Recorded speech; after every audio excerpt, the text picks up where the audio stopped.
Assalamualaikum warahmatullahi wabarakatuh. Perkenalkan, nama saya Ismatul Maula dengan NIM A1A3211073. Saya dari kelas R01.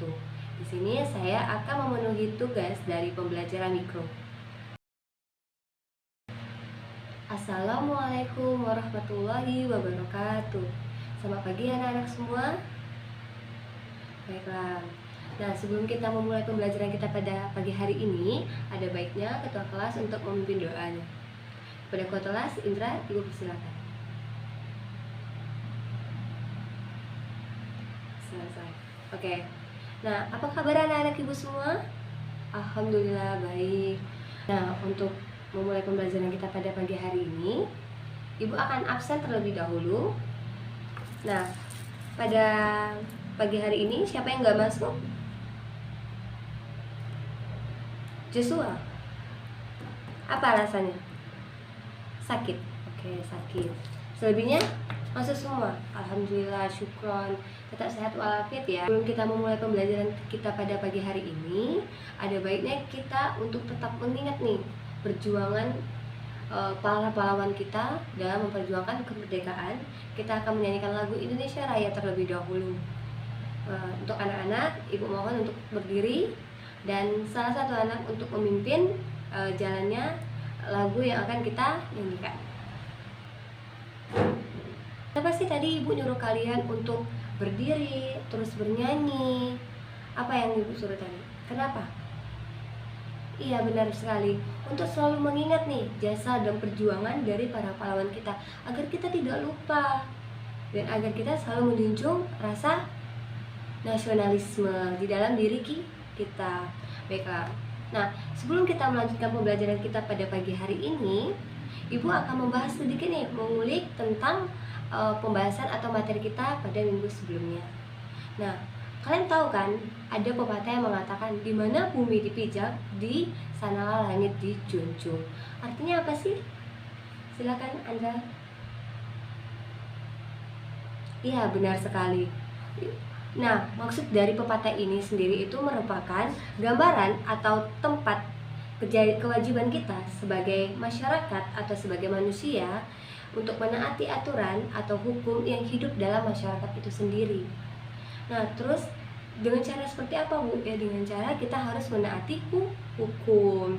Nah, dengan cara kita menaati hukum itu, maka akan terciptalah kehidupan yang aman, tertib, tentram, dan juga damai, seperti yang selalu kita dambakan, yang akan selalu diciptakan oleh suatu negara tersebut. Seperti itu. Oke. Nah, sebelum kita memulai pembelajaran kita pada pagi hari ini, Ibu ingin membuat kesepakatan kelas terlebih dahulu. Kesepakatan kelasnya, misalnya nih, kalau ada yang ribut di dalam kelas, kalau misalnya ada yang terlambat di dalam kelas. Nah, Ibu ingin membuat kesepakatan kepada kalian, kalau misalnya ada yang ribut di dalam kelas, apa yang harus kita lakukan? Iya, kita harus memberikan sanksi. Sanksinya seperti apa sih, Bu? Ya, tergantung kalian.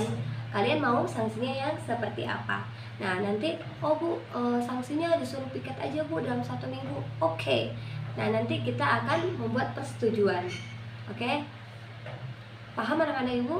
Paham. Oke. Dari sebelumnya tuh kita membahas tentang pengertian norma dan macam-macam norma. Nah, Ibu mau tanya nih, mau ngulas lagi nih.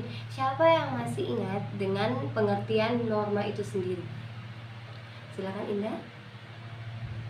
Aturan, iya, tapi ada nih jawaban yang lebih spesifiknya nih. Apa itu? Iya, benar sekali, Bu. Norma itu aturan atau hakikat, Bu. Iya. Nah, tapi jawaban lebih spesifiknya lagi, norma itu merupakan tuh hakikat. Norma itu hakikat, yang dimana merupakan kaidah hidup yang mempengaruhi tingkah laku manusia dalam hidup bermasyarakat. Nah, jadi kalau misalnya nggak ada norma, Bu, ya maka suatu negara itu akan berantakan. Kenapa? Karena tidak ada yang ditakutinya. Karena norma itu merupakan aturan atau kaidah hidup. Normanya nggak ada lagi, ya sih nggak ada yang ditakutin. Ibu bakal tanya nih, macam-macam norma itu apa aja sih? Ada berapa macam-macam norma itu sendiri? Iya, ada 4. Pertama itu ada norma agama, yang kedua ada norma kesusilaan, yang ketiga ada norma kesopanan, dan yang terakhir adalah norma hukum. Nah, dari keempat macam-macam norma ini sendiri itu memiliki pengertian dan contoh yang berbeda-beda, tetapi saling terkaitan atau saling berkesinambungan. Nah, antara norma agama, norma kesusilaan, norma kesopanan, dan juga norma hukum. Nah, ada nggak sih yang tahu norma agama itu sendiri apa? Silakan, Arya. Iya, benar sekali. Norma agama itu sendiri merupakan sekumpulan kaidah atau peraturan hidup yang dimana peraturan hidup manusia yang bersumber dari wahyu Tuhan. Jadi Bu, kalau misalnya contohnya seperti apa? Iya, contohnya itu sendiri seperti disuruh ngaji nih sama orang tua, disuruh sholat sama orang tua, terus nanti jawabannya, nanti aja deh, nanti ya Bu, nanti ya. Tuh. Nah, bentuk sanksinya seperti apa? Sanksinya sendiri langsung dari Tuhan yang Maha Esa. Misalnya apa Bu? Misalnya nih disuruh orang tuanya sholat, dia nggak sholat, akhirnya apa? Mungkin didatangkan sakit, ya kan? Didatangkan gak enak badan. Nah, jadi sanksi yang diberikan itu bukan dari masyarakat atau bukan dari manusia atau dari orang lain, tapi langsung dari yang si Maha Cipta, yaitu Tuhan yang Maha Esa. Lalu, ada yang tahu nggak apa itu norma kesusilaan? Iya, benar sekali. Peraturan yang bersumber dari suara hati. Nah, peraturan hidup yang bersumber dari suara hati manusia itu sendiri, contohnya seperti apa? Iya, contohnya nih, kalian itu nggak tahu jawaban, terus kalian pengen nyontek ke teman kalian, iya kan? Terus ketika ketahuan mencontek, apa yang akan didapatkan? Sanksi apa? Iya benar, pengurangan nilai dari guru tersebut. Kenapa dikurangi nilainya oleh guru tersebut? Karena dia ketahuan mencontek. Kan udah tahu kalau mencontek adalah perbuatan yang tidak boleh ditiru atau tidak terpuji. Nah, jadi sanksinya itu bentuknya adalah celaan atau bentuknya adalah omongan dari orang lain, dan sanksinya itu pun yang didapatnya langsung dari orang yang bersalah tersebut. Nah, selanjutnya yaitu yang ingin dipertanyakan adalah norma kesopanan. Nah, siapa di sini yang tahu norma kesopanan, dan berikut juga dengan contoh dari norma kesopanan itu sendiri? Silakan, Nana. Iya, sebenar sekali. Bu, norma kesopanan itu berhubungannya tuh dengan pergaulan kita dalam kehidupan sehari-hari, Bu. Iya, sebenar. Nah, jadi norma kesopanan itu sendiri merupakan norma yang berhubungan dengan pergaulan manusia dalam kehidupan sehari-hari. Nah, contohnya seperti apa tadi? Nana bilang tadi katanya menghormati orang yang lebih tua. Nah, maksudnya menghormati orang yang lebih tua seperti apa? Misalnya ini, kalian lagi berjalan, terus kalian melewati orang yang lebih tua atau kakek atau nenek yang di depan kalian. Nah, masa iya kalian langsung lewat saja? Enggak dong, pastinya kalian akan menegur, permisi ibu, permisi kakek, permisi nenek, gitu. Itu merupakan bentuk kalian menghormati dan menghargai orang yang lebih tua. Nah, kalau misalnya sanksinya seperti apa, Bu? Sanksi dari norma kesopanan itu sendiri yaitu apa? Yes, sanksinya berupa teguran secara langsung. Jadi kalau misalnya ada nih orang lewat nih di depan kita, terus kita nggak negur nih atau kayak nggak numpang permisi nih, pasti langsung ditegur oleh orang yang lebih tua. Maksudnya seperti memperingatkan bahwa sebagai anak yang lebih muda itu harus bisa menghargai orang yang lebih tua. Seperti itu. Nah, terakhir nih Ibu mau tanya, adakah yang tahu arti dari norma hukum? Benar sekali, Andra.